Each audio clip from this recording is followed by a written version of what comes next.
Okay, so today we are in the book of Daniel, and the devotion is on 1081, but we are going to read the opening part of the chapter on 1073. 1073. Mm-hmm.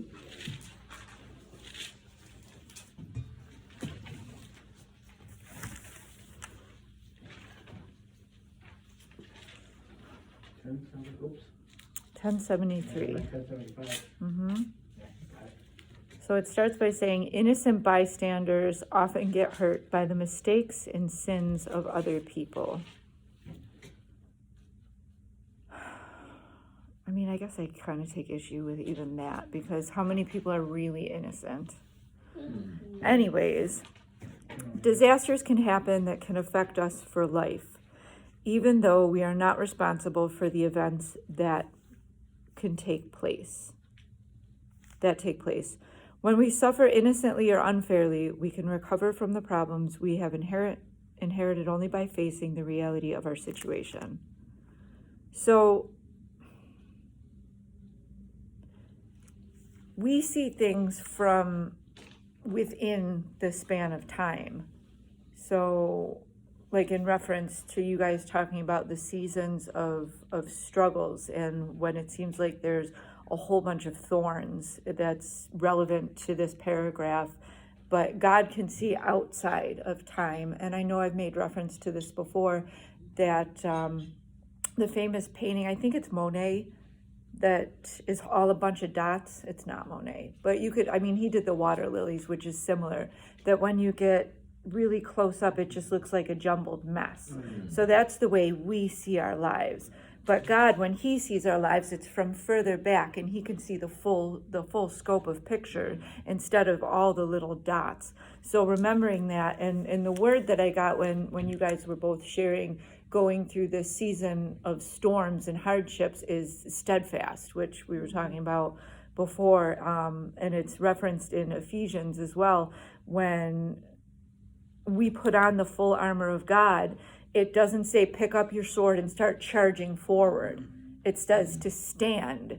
And then when you've stood, to stand. And then after you've stood for a while, to stand. So that's being steadfast through these things that might feel like an eternity, because again, time is a relative thing, even to us, even though, you can watch the second hand and it's always 1 second is the same no matter what, depending on what's going on around us, that sometimes it can seem like that is extended.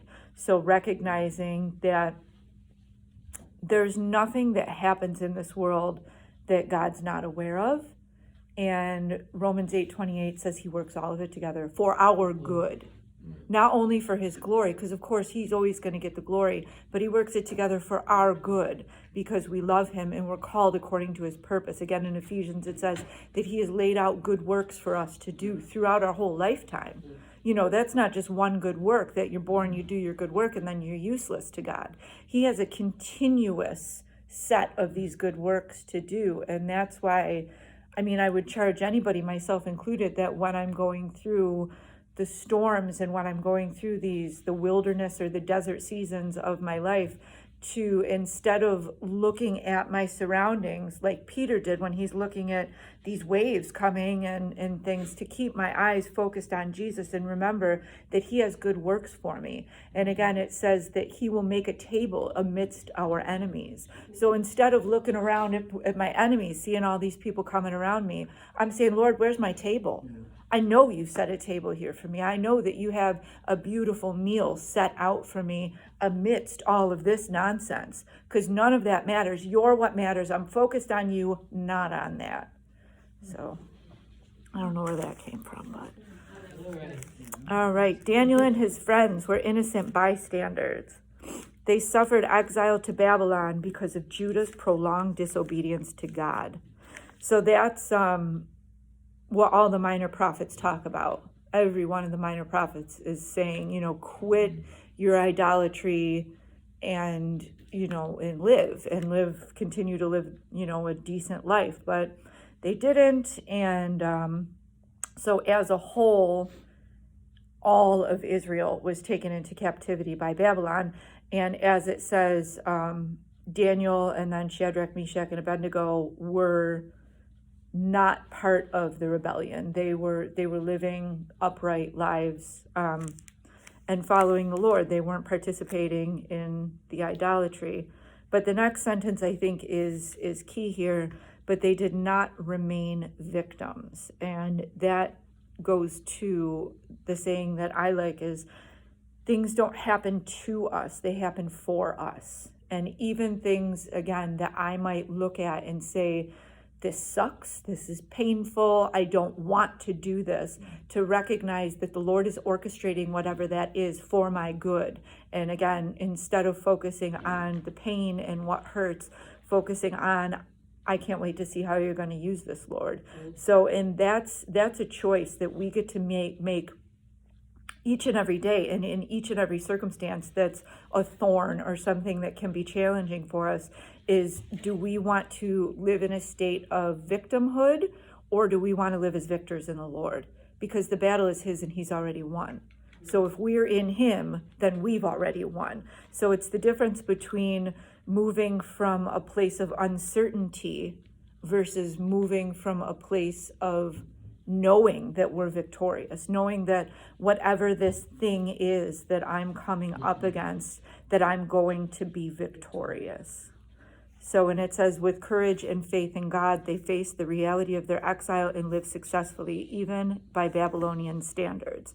So again, we spoke about this too, that it's not about denying that these things are happening, because they couldn't walk around their neighborhood and say, we're not captured by Babylonians, because it's obvious that they were. It was obvious that things were less than ideal, and yet they were still able to maintain their reliance on the Lord. I'm sure you're familiar with the Daniel fast.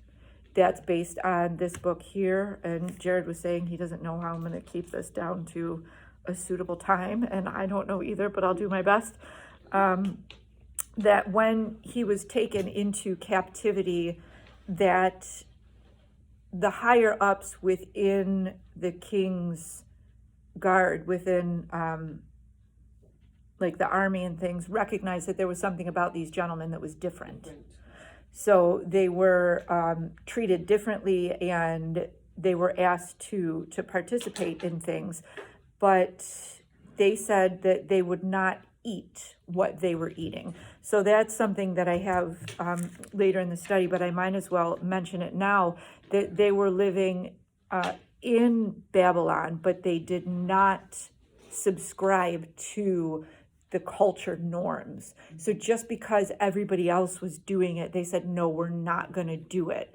Our reliance is on the Lord. We won't do these things that you guys are doing. They weren't disrespectful about it. They weren't putting anybody else down about what they were doing. They weren't saying, ew, you guys are eating meat that's sacrificed to idols. They just said, we're going to respectfully decline, and even to one up that, give us vegetables and water, and we'll just see, because man does not live by bread alone, but by every word spoken by God. So that's where their meat and potatoes came from. They didn't need to eat that other meat. And then the Lord again showed himself faithful to his true servants. And then not only was it a testament for them, but then it was a testimony to the other people that were onlookers there. So recognizing that we might be in a hedonistic culture, in a hedonistic society, but we don't have to ascribe to the ways of the world, to be in this world but not of it. So their recovery gives us insight into how to deal with the unfair circumstances in our own lives. Like I was saying, it's not to deny that bad things happen, because they do, but it's what are you going to do with it? After being taken from Jerusalem to Babylon, Daniel and his 3 friends were trained for service in the Babylonian government. Their captors often demanded that they do things that were contrary to God's revealed will. To protect their relationship with God, Daniel and his friends set clear boundaries for their behavior. How often have we stressed the importance of boundaries? Again, that's really what facilitates good relationships. And it's interesting because oftentimes it's a common belief that freedom is the lack of boundaries, that I would be able to do whatever I want. But in actuality, it's setting good, clear, healthy boundaries. And, our Father in heaven has set those boundaries for us because he knows what happens when you touch a hot stove. It's not that he wants to, and that's a common misperception from outsiders looking into Christianity, that you have all these rules that tell you you can't go out and, get drunk and party and do this and that and the other thing. What fun is that? And for us, we can see that the fun is in, first of all, having good and open communication with the Lord, because if my mind is clouded with the things of this world, I can't hear his voice clearly. So that's way more fun than momentary pleasures. And second, there's so many repercussions that come with living a reckless lifestyle, like physically, mentally, emotionally, spiritually. So God knows what's best for us, and it's recognizing that. And Daniel and his friends recognized that those boundaries were for their good. So even when they came to opposition, like when I stopped drinking, I heard a few times, what fun are you? Well, how can you have any fun? I'm like, what? So honestly, I felt sorry for those people that they needed something, some sort of external thing in order to have fun. Because I don't need anything to make a fool of myself. I can do that all on my own. So, and have fun doing it. So, and wake up the next morning feeling great. Okay, so they followed God's program for their life, even though it conflicted with the commands of their captors. God protected these faithful young men from the foreign laws and the unstable tyrants they lived under. So again, this was a discussion that I was having earlier about the different laws and things that come down the pipeline in our society. And also the recognition that no one is in power except for people that God has placed there for his good plan.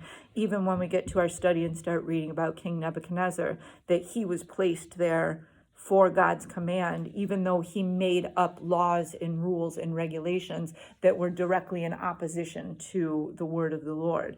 That it's tolerated for a certain amount of time for God's good plan, because his ways and his thoughts are not the same as ours, and they're higher than ours, and he can see that picture from further back. So again, they were not disrespectful or condemning to their captors. God protected them, but they still did not bow down to the laws that were in conflict to what they knew the laws of the Lord were. Daniel and his friends were exiled to Babylon for the sins of their ancestors, but they did not use that as an excuse for their continued failure. Instead, they trusted God and determined to live according to his will. Because of their faith and courage, God not only repeatedly delivered them from the difficult circumstances, but he also used them to prove his existence and powers to others, which we will see. So the big thing I noted here was the excuse. There was many circumstances in my life, and I'm sure you guys could relate, that I could have sat in the poor me corner for a long time and got a lot of sympathy and empathy and whatever. But again, that's a place of powerlessness. And when I recognize that I'm a daughter of the King of the universe, I can't sit in a place of powerlessness. It's not becoming of a daughter of the King. So at the bottom it says, to show how God humbles proud oppressors and vindicates those who trust him through their suffering. So again, nothing is gone to waste. Even our suffering, God knows how to use it. Nothing is wasteful in the kingdom of God. So recognizing that, especially, in the midst of suffering, can be helpful. Let's turn one page onto 1074. This second part down there, not victims forever. Daniel was a victim. He was controlled by a powerful group of people and had no say in his future. The dynamics are similar in cases of sexual abuse or other forms of victimization. Daniel did not remain a victim, however. He knew that when he turned to God and sought to do his will, he was no longer at the mercy of selfish and unstable foreign rulers. He was in God's powerful and protecting hands. As Daniel was faithful to God and his program, God delivered Daniel from terrible situations, giving him freedom in the midst of his slavery. So there comes a point when it's a choice to be a victim. So at the beginning, it's usually not a choice, especially, in past circumstances. If I was a child that was taken advantage of, I didn't really have a choice in that matter. As children, if the parents decide to move, the children don't have a choice. But there comes a point where there is a choice to continue to live in that victim mentality or to step out of that. And again, in the recognition that God knows what he's doing. He sees us, he's with us, and he's going to take these things and use them for good. So, okay, so we will go to chapter 4, which is on 1080. I was just reading today, I looked up St. Patrick, Mm-hmm. and I was not aware of his story, He's awesome, yeah. that he was captive. He was born in Britain, and he was captive and brought to Ireland, and he was a slave. Mm-hmm. I did not know that story. Mhm. Amazing. Yep. Amazing. And then 6 years later, he escaped, got reunited at some point after much turmoil, starvation, and Mhm. much turmoil with his family, and he chose to go back to Ireland to preach the gospel, Amen. to preach Jesus. Mm-hmm. Amazing story. Yeah. I never knew that. Yep. And that's, even the scripture is full of situations like that, similar to Daniel. I was thinking of Joseph as well. He was in slavery, and his brother sold him into slavery, and he still, because of his reliance on God, because where his focus was, he was able to see those good works put out before him. If he was focused on his circumstance and the limitations that came with it and how crappy he felt because, his brothers were jerks, then he wouldn't have noticed those good works that the Lord has laid out for him within that storm. So it's all about focus. So we're in chapter 4.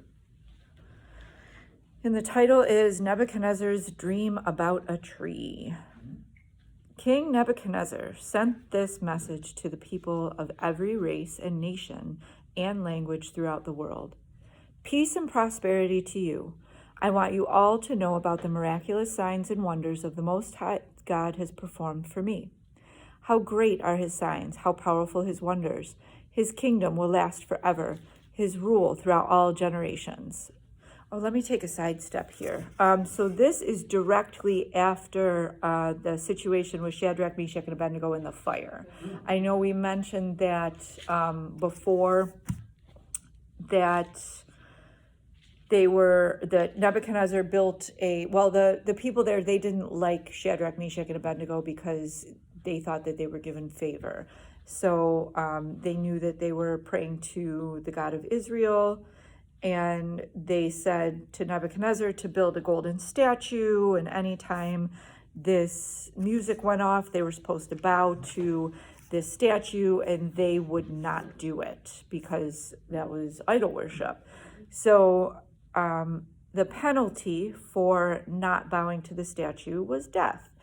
And Nebuchadnezzar liked them. He liked Daniel and these three gentlemen. So he's like, guys, just please, do bow down to this thing. And they're like, we can't. It's going against the Lord. So because he was a proud man and he didn't like to be defied, he cranked the fire up 7 times as hot as it usually was and ordered the guards to throw these 3 men in there. And the fire was so hot that the guards that threw them in died from the fire. right? So they're bound with ropes around their wrist, and Nebuchadnezzar's watching in the fire there. And he looks in and he says to one of his dudes next to him, wait a minute, weren't they bound when they went in there? And he's like, yeah. And weren't there 3 of them? And he's like, yeah. Well, then why do I see 4 men unbound in the fire, and one of them looks like the Son of God? So, Jesus was there with them as he is with all of us in our times of fire. And as I mentioned before, when we go through those fiery times, when we are in alignment with God's way and God's will, the only thing that burns off is that which has kept us in bondage. So that's where that steadfastness comes in, that we're able to endure the fire, recognizing that the only thing that's going to be burned is the thing that's kept us tied. Okay. So Nebuchadnezzar is now kind of recognizing the power of God, but we'll see that it's kind of superficial here. So verse 4, I, Nebuchadnezzar, was living in my palace in comfort and prosperity, but one night I had a dream that frightened me. I saw visions that terrified me as I lay in my bed. So I issued an order calling in all the wise men of Babylon so they could tell me what my dream meant. When all the magicians, enchanters, astrologers, and fortune tellers came in, I told them the dream, but they could not tell me what it meant. So he tried everything but God first. So he professed this superficial, declaration of how great God is. But then when he was looking for help, he went to everything but God first. And again, tying that into the process of recovery, I can say that, early in my recovery, I would do exactly that. I'd go to this thing or that thing or this thing or that thing when I was uncomfortable instead of going to the Lord, and it didn't end well. So then at last, Daniel came in before me, and I told him the dream. He was named Belteshazzar after my God, and the spirit of the holy God, and the spirit of the holy gods is in him. So there's a lot of power in names, and the fact that his name was changed, and I didn't look up what the name Daniel means. Does anybody know off the top of their head? I'm sure it's something good. But anyways, Nebuchadnezzar thought that by changing his name, it would strip some of the power that he had, which it did not, obviously. So I said to him, Belteshazzar, why can't I say that today? Belteshazzar, chief of the magicians, I know that the spirit of the holy gods is in you, and that no mystery is too great for you to solve. Now tell me what my dream means. So he refers to him as chief of the magicians, which I think is just peculiar and strange. But it's a misperception, thinking that the power is coming from some earthly means when it's actually coming from God. So, I mean, how many times does this dude need to get hit upside the head to recognize how powerful God is? Well, I think one more, as we'll see. Like the magicians were in office under his regime. Okay. Yeah. I can tell you what that Belshazzar means. I don't know what Daniel means, but because it tells us Right. when you look at Daniel. Yeah. Bel protect his life after the chief Babylonian god Bel to discourage Daniel's allegiance to his own God and homeland. Mm-hmm. Right. But it doesn't tell us what Daniel means. Yeah. So it's trying to break his alliance with. Look it up. It says God is my judge. God is my judge is what Daniel means. Thank you. So, here's the dream. Verse 20. While I was laying in my bed, this is what I dreamed. I saw a large tree in the middle of the earth. The tree grew very tall and strong, reaching high into the heavens for all the world to see. It had fresh green leaves and was loaded with fruit for all to eat. Wild animals lived in its shade, and birds nested in its branches. All the world was fed from this tree. Then as I lay there dreaming, I saw a messenger, a holy one, coming down from heaven. The messenger shouted, "Cut down the tree and lop off its branches. Shake off its leaves and scatter its fruit. Chase the wild animals from its shade and leave the birds from its branches, but leave the stump and the roots in the ground. Bound with a band of iron and bronze and surrounded by tender grass. Now let him be drenched with the dew of heaven, and let him live with the wild animals among the plants of the field. For 7 periods of time, let him have the mind of a wild animal instead of the mind of a human. For this has been decreed by the messengers. It is commanded by the holy ones, so that everyone may know that the Most High rules over the kingdom of the world. He gives them to anyone he chooses, even the lowliest of people." Belteshazzar, that was the dream that I, King Nebuchadnezzar, had. Now tell me what it means, for none of the wise men of my kingdom can do so. But you can tell me, because the spirit of the holy gods, plural, is in you. Upon hearing this, Daniel, also known as Belteshazzar, was overcome for a time, frightened by the meaning of the dream.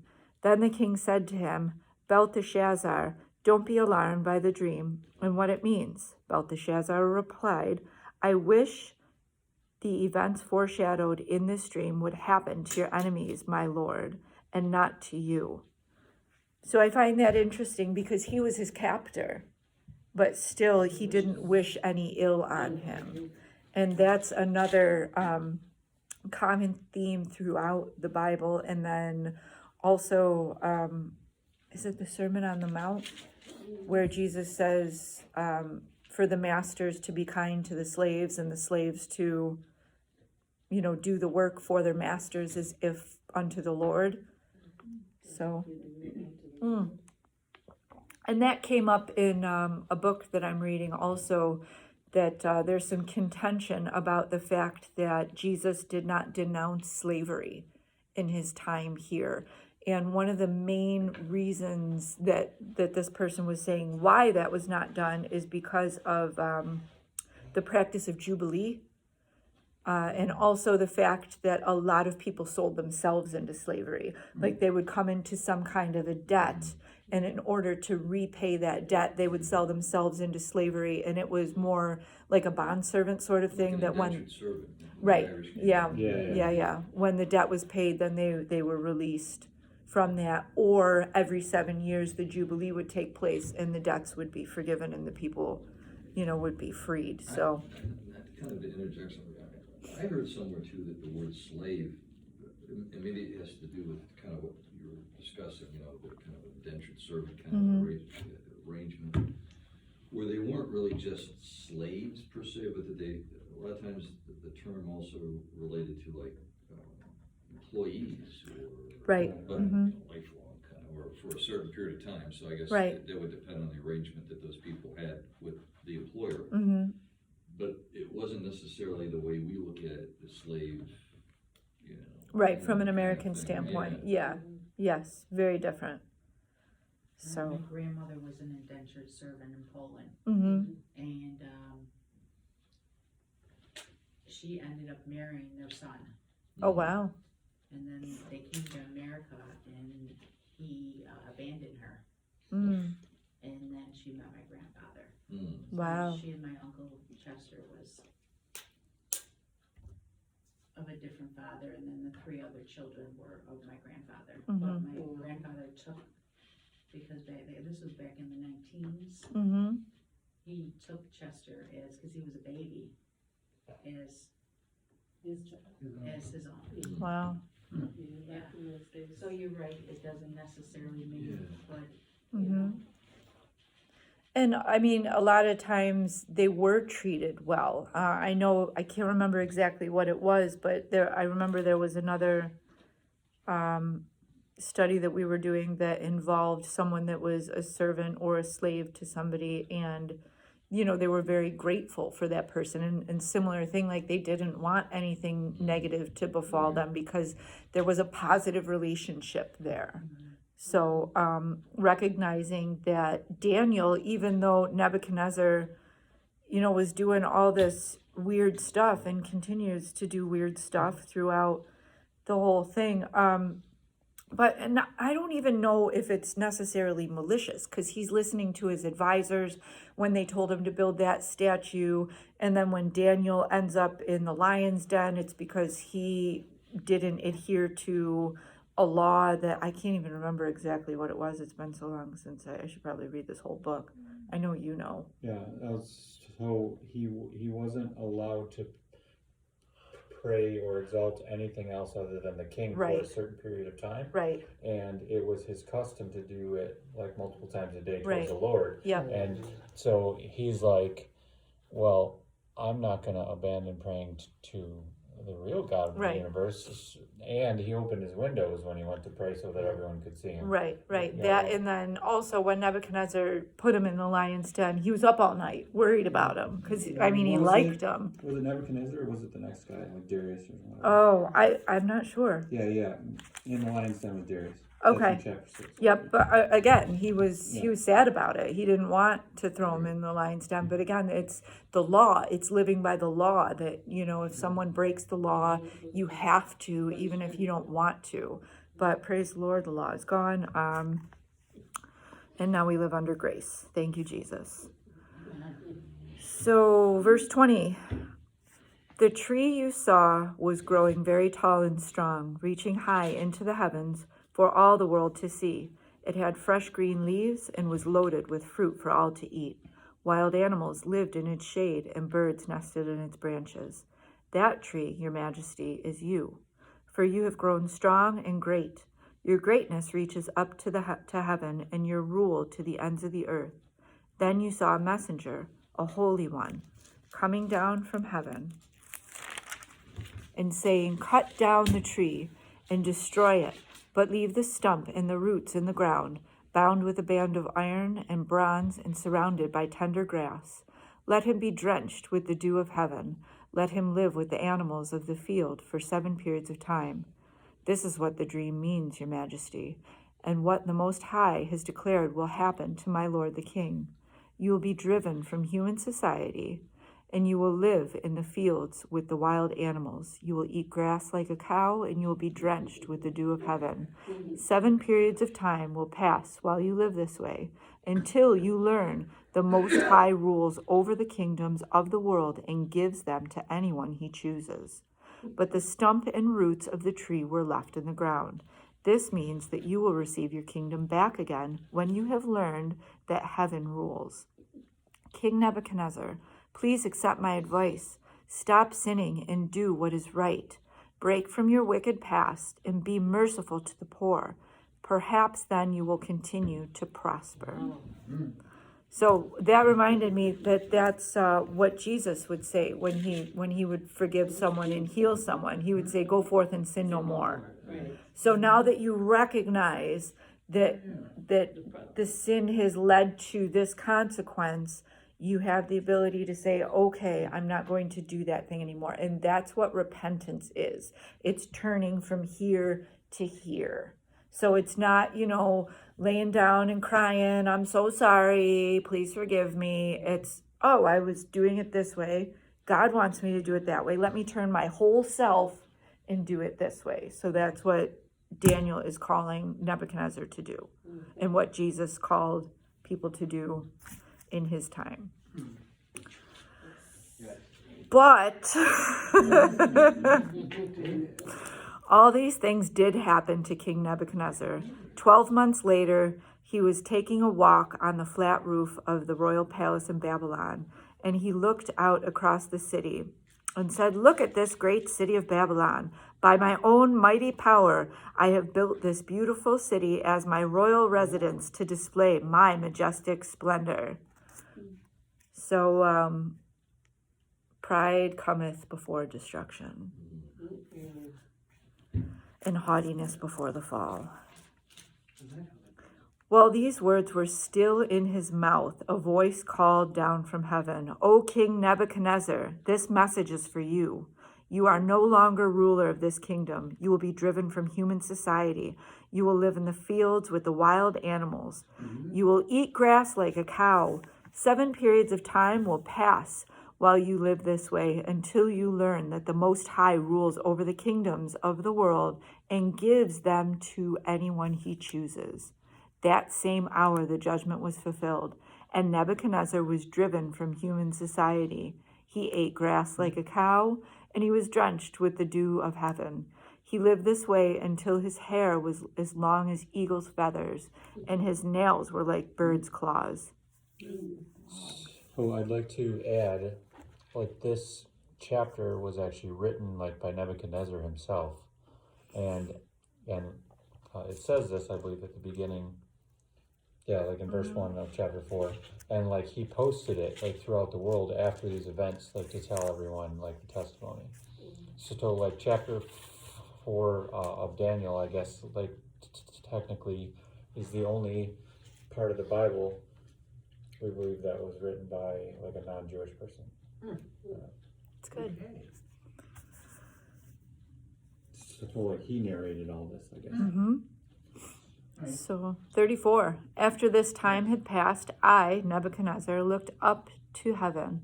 My sanity returned, and I praised and worshiped the Most High and honored the one who lives forever. His rule is everlasting, and his kingdom is eternal. All the people of the earth are nothing compared to him. He does as he pleases among the angels of heaven and among the people of the earth. No one can stop him or say to him, "What do you mean by doing these things?" When my sanity returned to me, so did my honor and glory and kingdom. My advisors and nobles sought me out, and I was restored as head of my kingdom, with even greater honor than before. Now I, Nebuchadnezzar, praise and glorify and honor the King of heaven. All his acts are just and true, and he is able to humble the proud. So he recognizes the error of his ways after all this crappy stuff happens to him. And again, like I can relate that to my story, and I think did I mention it last week, or I don't know, I talk a lot, where in like out in the country where there's no light pollution and the land is flat, you can see a candle from a mile away where it's super dark. So sometimes in my life, I need it to be super dark before I can see that light there and before I start walking towards it. And that's, what happened with Nebuchadnezzar here. And I'm also reminded of Job while I was reading this, that he went through this dark period and then things were restored to him. Yeah. So it's a pattern, it's a cycle that seems to be prevalent throughout the scriptures, and especially in the Old Testament, it points towards the cross, where you have Jesus that lives this life and then he dies and is separated from the Father, and then when he's resurrected, it's into glory. So that points to Jesus. We might as well do this footnote down here. Even after a warning, Nebuchadnezzar did not change his lifestyle and give God the credit for his power. The result was 7 years of humiliating insanity. But God restored Nebuchadnezzar to the throne when the king turned towards heaven for deliverance. Nebuchadnezzar praised and honored God. He didn't curse him for his many years of madness. If we experience a painful setback, God is giving us a chance to change our ways. God will remove our suffering when we have learned the lessons he wants to teach us. I don't know that that's every time the case, but probably more often than we think. And I forget where I heard it, but there's a saying that if it's not good, God's not done. Because all good things come from the Lord. So, and he works all things for our good. Mm-hmm. So,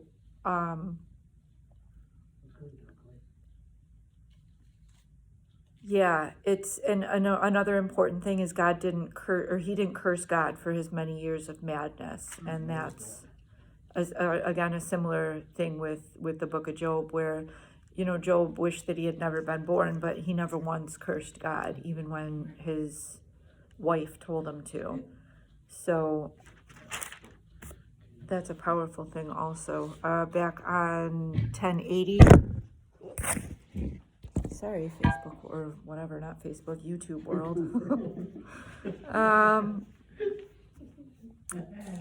Footnote at the bottom there, Nebuchadnezzar's dream was interpreted by Daniel, Belteshazzar, through the wisdom given by God's Spirit. The king's tragic breakdown would soon take place unless he made some drastic changes in his life. Similarly, we may be heading for a humbling experience if we continue to think we are in control of our lives. Recovery is dependent on trust in God and obedience to his will for us. So that right there reminds me of the renewing of the mind, that it's in it like the washing by the water of the word, that it's a continuous process. It's something that we have to do all the time, like the shower thing. Like, I know I mentioned that before. If you go home and take a really super good shower and wash all your parts, you never have to take a shower again, right? You'll be good forever. Right, because we live in a fallen world and we're going to get, spiritual dirt on us, which is why we're called to continually wash ourselves in the water of the world. And I think I mentioned this before too, that I would venture to say that all sin stems from pride. Anytime that we step outside of the will of the Lord, it's due to pride. And, I'd be willing to have a discussion about that, but that's where I stand on it. And that goes to our devotional today, which is grandiose thinking. So we're on step 2. We came to believe that a power greater than ourselves could restore us to sanity. When we are caught up in our addictions, it's common for us to deny the truth about our situation with grandiose thinking. It's not a problem. I have control over this. I can stop anytime I want to. I don't have a problem. They have a problem. We may believe that we're above it all, a God unto ourselves, accountable to no one. In his day, Nebuchadnezzar, king of ancient Babylon, was the most powerful ruler on earth. He believed he was a god and demanded to be worshipped. Through Daniel, God said to him, "This is what the Most High has declared will happen to you. You will be driven from human society, and you will live in the fields with the wild animals until you learn that the Most High rules over the kingdoms of the world and gives them to anyone he chooses." This happened just as Daniel had predicted. At the end of the king's time in exile, he said, "I looked up to heaven, my sanity returned, and I praised and worshipped the Most High and honored the one who lives forever. When my sanity returned to me, so did my honor and glory and kingdom, with even greater honor than before. Now I, Nebuchadnezzar, praise and glorify and honor the King of heaven. All his acts are just and true, and he is able to humble the proud. We are not God. We are accountable to God, a higher power. This higher power can remedy our madness and restore our lives to be even better than they were before our season of insanity. God will do so if we entrust our lives to him." So he's in the business of restoration, and not just restoration to make things better than they were before. But it's like step 2 says, we have to humble ourselves and recognize that he's God and we're not.